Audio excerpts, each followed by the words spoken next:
Lagi di rumah nih, abis tadi gue sempet gendong anak gue, si Baby John nangis. Terus dia agak cekukan gitu. Gitu ya? Gitu. Kadang seperempat, seperlapan gitu. Ada temponya. Ada bitrate-nya ya. Luar biasa. Terus kata istri gue, coba taruhin kertas atau tisu di jidatnya gitu. Hah? Langsung Biar stop hilang gitu. cekukannya. Hubungannya? Oh gitu. Kayak ini tau nggak? Kayak vampir di jidatin. Dia pas gini-gini Kalau dia. gue dulu kayak begitu, gue kalau lagi nangis, gue taruh duit, gue diam langsung. Duit gue juga gitu. Sama kayak kita semua gitu perasaan dah. Enggak, kalau kata istri gue, taruh kertas atau tisu itu untuk, ya kayak katanya mitos lah. Jadi kalau pakai itu, cekukannya hilang gitu. Gue juga nggak tahu kenapa sih. Kalau dilihat korelasi kayaknya sih nggak ada ya. Iya Kertas sih. bisa hilangin cekukan gitu ya. Tapi ya namanya ini kan, Namanya mitos. namanya mitos ya. Kadang kita Tapi pertanyaannya, praktekin. waktu lu taruh itu Berhenti kertas. nggak? Iya itu pertanyaannya, berhenti nggak? Nggak berhenti sih. Ya kadang berhenti karena sambil gue tepok-tepok belakangnya. Jadi ampuhan ditepok-tepok loh. Iya makanya gitu loh. Cuma ya. Terus apa lagi? Kenapa lagi yang lo bikin? Setelah tepok-tepok dikasih minum nggak? Dikasih minum, nanti kalau udah tepok nyilang, kan gue diriin kan, maksudnya taruh di dada sini kan, tepok kan. Kalau tidur kan pasti kan dia gumoh. Ini gue sambil tepok-tepok, sambil taruh tisu atau kertas gitu. Berarti kertasnya nggak ngefek ya? Iya. Lalu gue taruh kertas A4, A3, A2, sampai ketutup badannya. Tinggal dipitain dah. Kagak ada kirim. Bungkus kirim.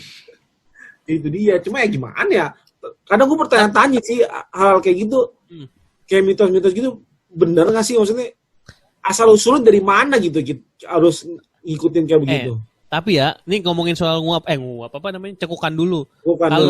Kalau bayi mungkin belum bisa kali diperlakukan seperti itu. Soalnya kalau gede, kalau kayak kita gini, cekukan nih kan bunyi. Kalau nggak dikagetin, ya kan itu ampuh banget tuh. Kalau dikagetin, woi gitu. Iya kagetin ya. Hilang langsung deh. Hilang cekukannya. Atau kalau gue bisa gitu, tutup hidung. Oh lu Nah, tutup hidung gitu bisa, tutup hidung. Nah kalau gue punya cara ampuh. Jadi apa tuh? lu ngambil minum gitu, terus lu teguk. Teguknya tapi 7 kali. 7 kali kayak misalnya 1 sampai 7 kali, nanti niscaya cekukan Niscaya? Lu coba deh. Coba lu cekukan yuk sekarang yuk. Terus minum 7 kali. Minum 7 kali. 7 kalinya minum 1 teguk, lepas dulu 1 teguk lagi. Jadi jeda, 1 teguk jeda sampai 7 iya, kali. Niscaya begitu dia tegukan muntah, hilang. berhenti. Coba deh. Entar gue biasanya sebelum tidur tuh gue biasanya juga nete dulu gue. Jadi biar cekukan baru gue minum air. Biasanya lu? Iya. Nggak maksud biasa gue minum susu sebelum tidur. Iya, benar. Kan kalau minum susu suka kesedek yuk. Emang lu nggak tahu kalau minum susu suka kesedek? Iya. Iya sih kayaknya. Atau lu jangan-jangan belum pernah minum susu kali ya sebelum Justru tidur. Justru karena kebanyakan minum susu sampai gatal-gatal lu lihat deh. Ini masalahnya udah kelebihan overdosis. Mungkin lo salah susu yo, lo salah susu kayak nggak itu. Cocok susunya yo. Cocok susunya lo. Coba Coba pindah ke brand lain, ke brand lain. Iya. Mungkin selama gua nggak sama istri, susu siapa yang selama ini gua minum? Kalau itu gua nggak tahu deh. Susu sapi. Susu sapi.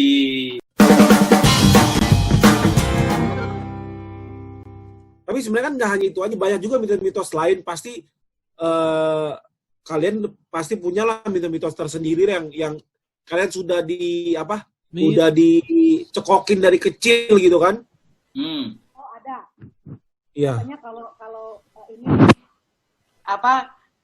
waktu anak gue masih masuk sekolah kan, ya namanya di sekolah kan, anak perempuan ringki atau gampang banget lah kena infeksi kutu. Zaman aku juga begitu, waktu aku masih kecil-kecil rambut masih panjang, itu kan anak perempuan kan gampang banget tuh kena infeksi kutu. Aku juga begitu. Nah, waktu masih kecil-kecil dan sekarang juga katanya ternyata masih berlaku. Aku sih nggak ingat kalau aku diperlakukan seperti itu. Tapi katanya kalau nyari kutu nggak boleh malam-malam. Karena nggak kelihatan. Kenapa tuh? logikanya nggak, karena nggak kelihatan. Kutu kan Tapi mitosnya apa? kecil gitu kan.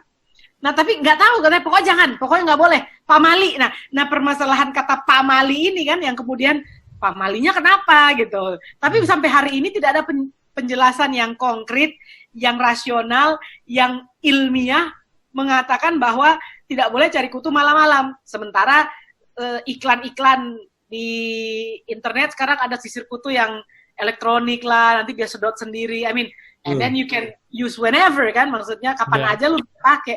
Tapi pokoknya tidak boleh, kayaknya yang dibilang tidak boleh mencari kutu tuh yang mencari kutu manual, tau nggak? Cari kutu manual yang... Ya gue tahu cari gitu. Terus habis ini gini. Dia monkey. That is disgusting. Dia ke apa tadi? Nah, cegukan. Habis dia makan begitu cegukan. Hikap. Hah? Hikap. Mobil hikap. Ya. Jadi itu yang gue tahu, mitos yang gara-gara ini gue teringat kembali gara-gara baru-baru anak gue yang perempuan kena infeksi kutu lah. Gue mah nggak mau repot beli obat gue di apotek, obatin hilang. Ngapain jadi kutu malam-malam? Siang-siang aja gue males, apalagi malam. Gue kalau waktu lu yuk, coba dulu. Waktu kecil gue pernah sakit perut gitu misalnya, atau enggak sakit badan lagi demam gitu. Jadi nenek gue tuh suka gini di perutnya tek terus dipindahin ke guling supaya katanya pindah tuh penyakitnya. Emang apanya? Gimana? Perutnya? Jadi kalau gue lagi nggak enak badan. Gue pindah ke guling. Bukan perutnya pindah ke guling. Jadi gue nggak enak badan gitu. Lagi panas katanya. Jadi pindahin panasnya itu ke guling. Ya disentil dulu ke perutnya terus pindahin ke guling. Perut. Gitu. Ya kan yang repot kan oma lu udah tua, takutnya ketukar kan, guling dulu baru perut. Iya, makanya gue sering sakit dulu, jangan-jangan terbalik dia gitu. Makanya ini mitosnya yang salah atau salah prakteknya, ini bingung juga ini. Tapi apakah harus ke guling, yo? Bisa nggak ke yang lain? Ke media lain gitu kan? Ya kebetulan karena lagi tidur di kasur, jadi pindahinnya ke yang dekat. Waktu itu kan gue suka peluknya guling dari kecil, jadi diguling aja katanya. Selain guling, kalau tidur lebih dekat ke hordeng biasanya. Iya. Gua agak jauh hordengnya kebetulan. Agak jauh kebetulan. Agak jauh itu kayaknya. Tembok lah biar enak kan. Tembok, mestinya tembok kan. Kalau tembok bisa, cuman tembok kan keras tuh, jadi nggak bisa nembus gitu. Takutnya kalau guling, ntar besok ada yang meluk guling lo, pindah ke situ ke orangnya kan? Bisa. Ini sebenarnya teori konspirasi kayaknya ini, bukan mitos lagi. Iya. Jadi kayak gitulah kok mitosnya, katanya gitu aja jadi gue hilang. Lu rasain hilang waktu itu? Ya mungkin sugesti. Jadi gue ngerasain kayak ada hilang dikit lah gitu. Sampai SMP lah gitu. Gue mempercayai seperti itu. Jadi pada saat gue lagi demam dan ditinggal jauh orang tua, gue kayak lakuin yang sama. Ke teman lu juga? Lu kayak ahli sakit perut gitu di sekolah gitu. Nah, kalau nggak sakit perut juga sih. Pokoknya kalau lagi demam, gue datengin teman gue deketin. Obat alternatif lah ya bisa. Palanya begini, tek gitu. Tindakan dia. Pegang batu. Lu pegang batu. Yang enak kalau lagi sakit tenggorokan gitu.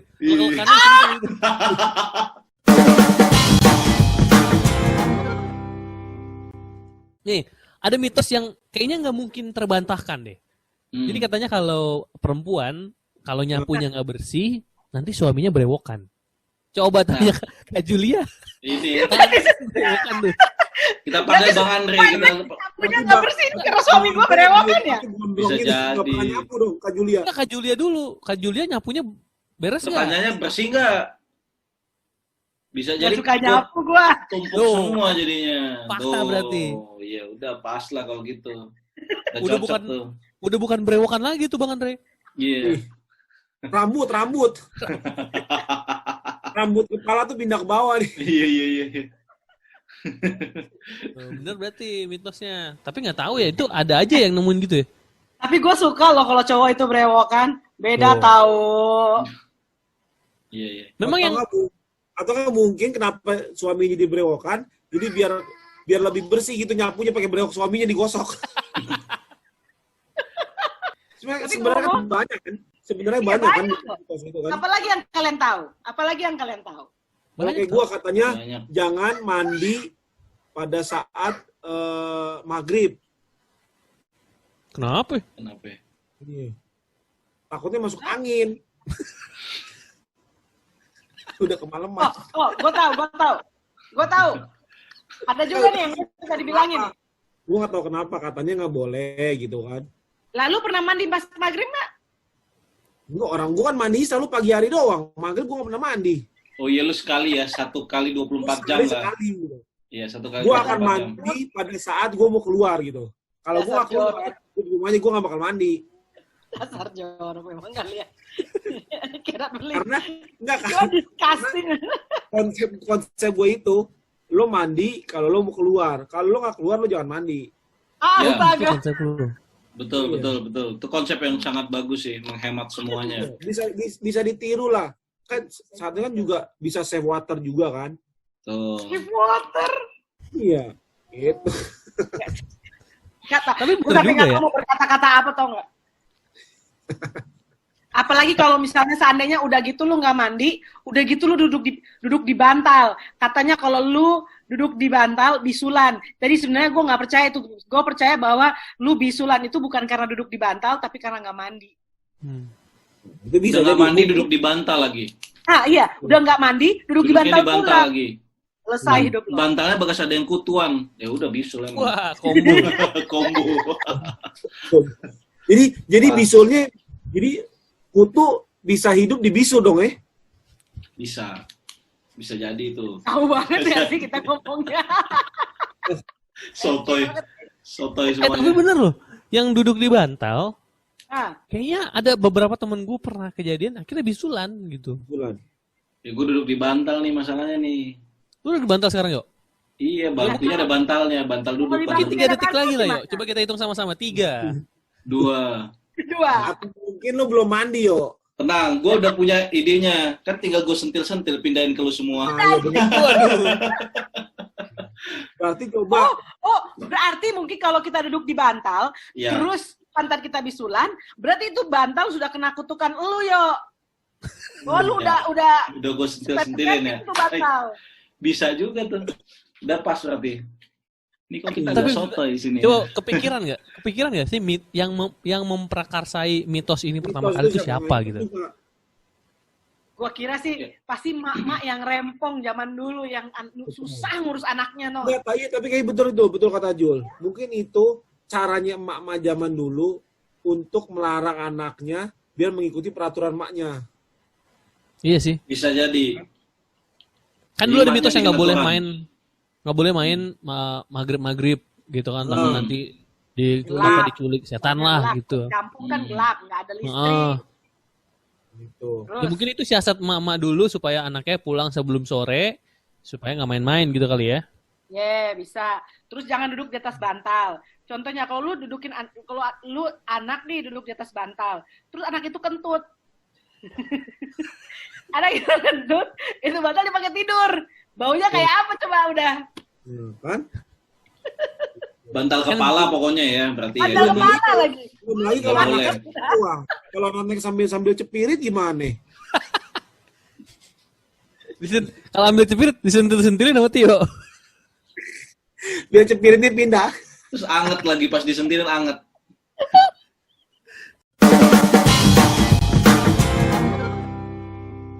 Cewek kalau lagi datang bulan, Nah, temennya minta injek dong gitu kan.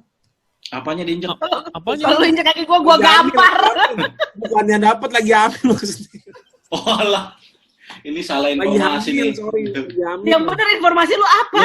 Lu mitos Ya, yang mana maksudnya sebenarnya? Kalau cewek lagi hamil, terus kadang temennya minta diinjek dong kaki gua gitu, biar ngikut hamil. Nah, kalau itu ada teorinya. Nih Oh, gua gitu? ajarin nih ya. Iya. Gua pernah nonton nih salah satu channel edukasi yang dari luar negeri itu. Jadi, benar. HBO kan? Yuk. Nah, pokoknya Animal gua pernah- Planet ya? Kenapa aja yang NHK kayaknya sih. bukan? Kayaknya gue nontonnya Discovery tapi aku yang gitu loh. Bloomberg. Belum. Enggak dong. Denger dulu nih. Katanya benar. Jadi kalau misalnya Jadi sebenarnya pada saat kita hamil, perempuan itu hamil, itu perempuan itu, apalagi kalau baru-baru mulai hamil ya, yang jadi pada trimester yang pertama, itu hormon yang dikeluarkan oleh perempuan itu banyak, karena dia sedang membuat si janinnya itu berkembang dan bertumbuh, sehingga hormon yang dia keluarkan itu sangat-sangat banyak gitu.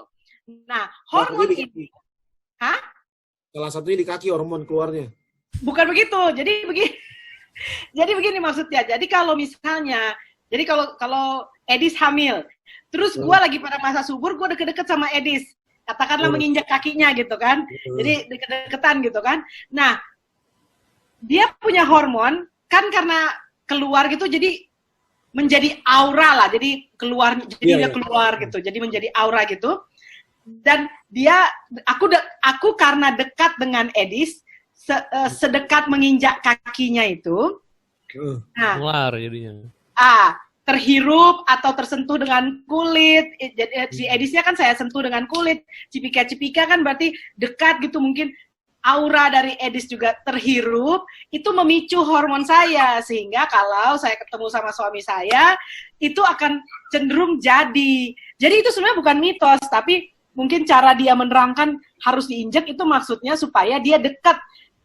Pada saat kita menginjak kaki seseorang kan berarti kita posisinya kan deket banget gitu. Nah itu untuk supaya auranya atau hormon itu pindah ke si perempuan yang ingin hamil ini dan memicu hormon supaya dia juga bisa hamil. Begitu. Kalau itu nggak mitos, itu ada penelitiannya.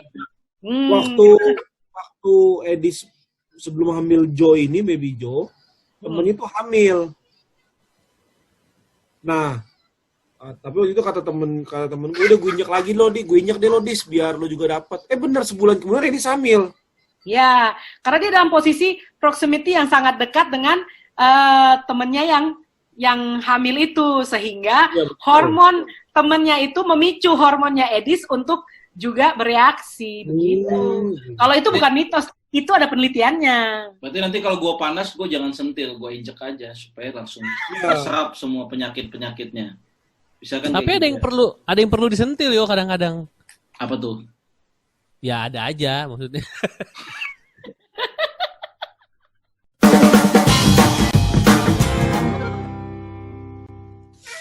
Jadi cuman itu yang kalian tahu soal mitos. Iya banyak sih. Tapi karena gue nggak terlalu percaya kali ya, jadi nggak, ya udah lewat aja gitu. Pasti sih banyak kan. Apalagi kalau buat anak-anak kecil gitu, pasti banyak banget mitos-mitosnya. Benar. Tapi kita tanya dulu Bang Andre nih, mana tahu dia punya nasihat nih soal coba tanya deh Bang Andre. Mitos ini. Soalnya ada yang aneh, ada yang benar, tapi cara penyampaiannya aneh, ada yang aneh, tapi benernya juga aneh gitu. So mana tahu Bang Andre ada pengurangan mungkin? Ya. Gue cuma percaya mitos The Fresh Maker. Nah itu. Mentos. Mentos mah ini salah satu mall di Manado. Ya, Mantos. Halo Bang Andre. Halo Mantos. Ini asal ada tua. Ada brewoknya. Berarti sapunya nggak bersih nih di rumah nih. Katanya aku dapat suami yang berewokan karena waktu masih muda aku nyapunya nggak bersih. Mitos gitu. Ya. Fakta itu dong. Untuk satu mitos. Oh saya telah diakui. Oh gitu. Oh jadi cerita lagi bahas tentang mitos. Mitos. Jadi mitos itu paling tidak ada 3 pengertian. Pertama bisa artinya cerita-cerita rakyat yang gitu ya, legenda. Itu juga pengertian dari mitos. Kemudian kalau kamus bilang mitos itu adalah cerita tentang satu bangsa, tentang kepahlawanan, tentang dewa-dewa, dan biasanya ada hubungannya dengan legenda-legenda atau cerita tentang penciptaan, terjadinya alam semesta, dan lain sebagainya. Tapi kalau saya lihat dari diskusi barusan ini ya, mitos yang kalian sebutin di sini bisa jadi hubungannya lebih dekat ke yang ketiga ini, yaitu himpunan peristiwa-peristiwa atau lebih kepada kepercayaan sih ya. Himpunan kepercayaan yang tidak mesti harus dibuktikan secara ilmiah, secara fakta ilmiah. Jadi kalau tadi misalnya percaya apa aja tadi contohnya yang kalian cerita, yang berewokan atau terus apa lagi? Terus katanya kalau duduk di bantal bisul. Teguhan taruh hikap. kertas. Taruh sini yang kertas ada Soekarno-Hatta yang merah itu. Wah. Oh, bukan. Itu semua juga pengen. Mendingan gue cegukan tiap hari. Jadi berarti terus itu kalau cegukan, terus tadi berewokan, terus apa lagi tadi? Duduk di bantal bisul. Iya. Yang di sepet tuh apa namanya? Jadi kalau itu terjadi dan membuat orang yang ada atau apa ya, kalau itu kita alamin, kadang-kadang kita percaya. Tapi yang tidak mengalamin ya mereka tidak percaya. Makanya benar tadi definisi yang terakhir itu adalah himpunan kepercayaan yang maksudnya satu yang tidak perlu percaya, di ini ya. Tapi yang tidak perlu, maksudnya tidak mesti gitu ya. Tidak mesti harus ada pembuktian secara fakta ilmiahnya gitu. Nah kalau tadi hikaps ini kebetulan saya tahu dari ibu saya. Jadi itu sebetulnya kalau kita bernapas itu kita perlu juga sedikit oksigen. Maksud saya karbon dioksida sedikit. Nah kenapa hikaps terjadi itu kurang karbon dioksida. Jadi saya biasanya kalau hikaps saya tahan napas, tahan selama mungkin yang saya kuat. Itu membuat kadar karbon dioksida lebih banyak di dalam paru-paru. Jadi kalau kita kalau kita bernapas lega di bawah pohon siang-siang itu kan banyak oksigen. Tapi kalau kita tahan napas gitu, malah itu oksigen di dalam berubah, ya maksudnya harusnya dibuang, jadi agak lama menumpuk di dalam, itu bisa bikin hilang hikaps. Nah, itu ada fakta ilmiahnya. Tapi ada yang tidak, duduk di atas bantal bisa bisulan. Saya bingung untuk ngejelasinnya secara ilmiah gimana ya. Saya juga bingung bisulan numbuh di mana gitu. Jadi, tapi banyak orang percaya gitu loh. Nah ini yang saya bilang, jadi terpulang sama kita juga. Kita mau percaya nggak hal-hal yang demikian? Kalau lo mau percaya, ya udah mungkin terjadilah seperti apa yang lo percaya. Kalau lo kagak percaya, ya nggak terjadi. Misalnya gitu. Tapi ini nggak ada hubungan dengan keimanan ya. Jadi jangan sampai salah mengerti. Ya, jadi ingat definisinya tadi. Itu adalah kumpulan kepercayaan yang nggak mesti dibuktikan secara fakta ilmiah. Kira-kira gitu. Udah ya. Jadi kayak himpunan. Berat banget sih pembahasan malam minggu. Himpunan apa tadi? Himpunan kepercayaan. Bukan maksudnya ibu-ibu RT. Kumpulan kepercayaan. Ya, himpunan hal-hal yang dipercaya lah gitu ya. Himpunan gosip hal-hal mitos gitu lah pokoknya. Ya. Itu kalau di zaman sekarang ada komunitas pencinta mitos. Ada juga ya. Nggak tahu. Kan kumpulan. Coba nanti cari di Facebook, sebetulnya ada grupnya. Komunitas pencinta mitos. Ada, mestinya ada. Ada, nanti kita masuk aja. Jadi ya terserah. Orang mau percaya, enggak ada hubungan yang masuk surga atau neraka sih ya kalau saya bilang. Yang ada hubungannya dengan bisul dan bau kentut dan sakit perut. Ya. Jadi kalau mau duduk bantal duduk aja lah, tapi kalau bisulan ya rasain sendiri gitu. Jadi ada yang bisa dibuktikan secara ilmiah, ada yang enggak gitu ya. Nah, tapi sentil-sentil siapa yang perlu disentil tadi? Tio ya? Niko tadi bilang ada yang perlu disentil tadi kata Niko. Masa harus dibantuinya sampai pakai disentil? Ayo kok, apa yang perlu disentil kok? Cepetan. Sentil telinganya. Aduh. Udah. Malam minggu bahaya nih. Kasihan tuh ada yang udah kangen kayaknya. Dah. Ya. Oke deh. Thank you ya Bang. Thank you Kak Jo. Terima kasih info mitosnya ya. Dah. Kita lanjut lagi. Jangan disentil-sentil ya. Sentil nih, mitos nih.